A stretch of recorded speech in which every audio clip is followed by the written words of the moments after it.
iska ciidanka xoogga dalka Soomaaliyeed maanta kula wareegayay gaadiid ciidan oo tiradoodu gaarayso ilaa 15 iyo qalabkan ciidan ayaa lagu qabtay xarunta dugsiga tababarka ee Jasiira ee duleedka magaalada Muqdisho waxaana gaadiidkan iyo qalabkan military uu hordhac u yahay gaadiid aad u fara badan oo ay dawladda Mareykanka waxdeeda arrimaha dibadda ku caawinayso taliska ciidanka xoogga dalka Soomaaliya munaasabada xil wareejinta ayaa waxaa goobjoog ka ahaa taliyaha ciidanka xoogga dalka Soomaaliya General Daahir Aadan Cilmi Indhaqarshe abaanduulaha ciidanka xoogga dalka General Cabdirasaaq Khaliif Cilmi saraakiil ka tirsan hogaamada ciidamada xoogga dalka Soomaaliyeed iyo saraakiil kale oo ka socotay dawladda Mareykanka abaanduulaha ciidanka xoogga dalka Soomaaliya General Cabdirasaaq Khaliif Cilmi oo munaasabada ka hadlay ayaa tilmaamay in qalabkani ay ka faa'iideysan doonaan ciidamada commandoska ee loo soo gabagabeeyay wajigii koowaad ee tababarka isla markaana dhawaan uu bilaaban doono wajigii labaad ee tababarka commandoska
sidoo kale Mr. Mike oo ka socday wasaaradda arrimaha dibadda dawladda Mareykanka ayaa sheegay in dawladda Mareykanka ay ka go'an tahay inay ka qayb qaadato dadaalada lagu xasilinayo Soomaaliya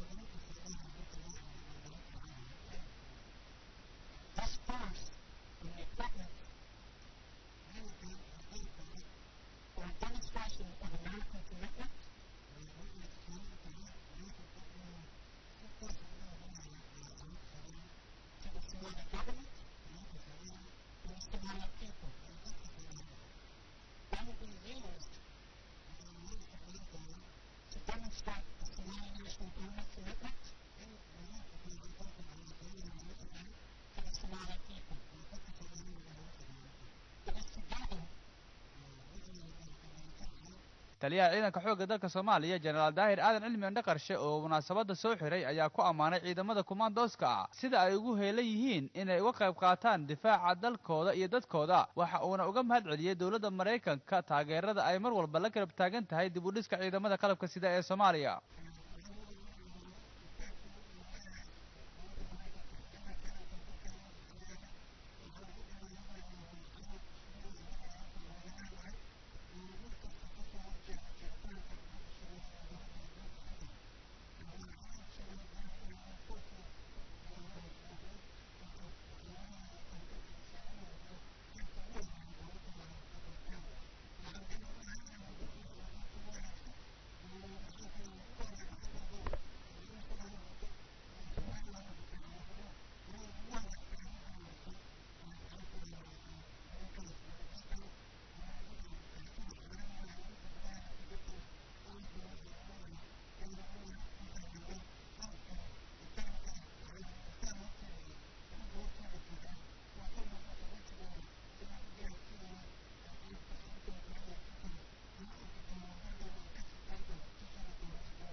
dawladda Mareykanka ayaa ka mid ah dawladaha saaxiibada dawladda dawladda federaalka Soomaaliya isla markaana ka taageera dhinacyada tababarada iyo qalabeynta ciidamada qalabka sida waxa uuna qalabkani door muhiim ah oo firfircoon ka qaadan doona howlgallada dalka oo dhan looga ciribtirayo sanadkan maleeshiyaadka haraadiga ah ee Al-Shabaab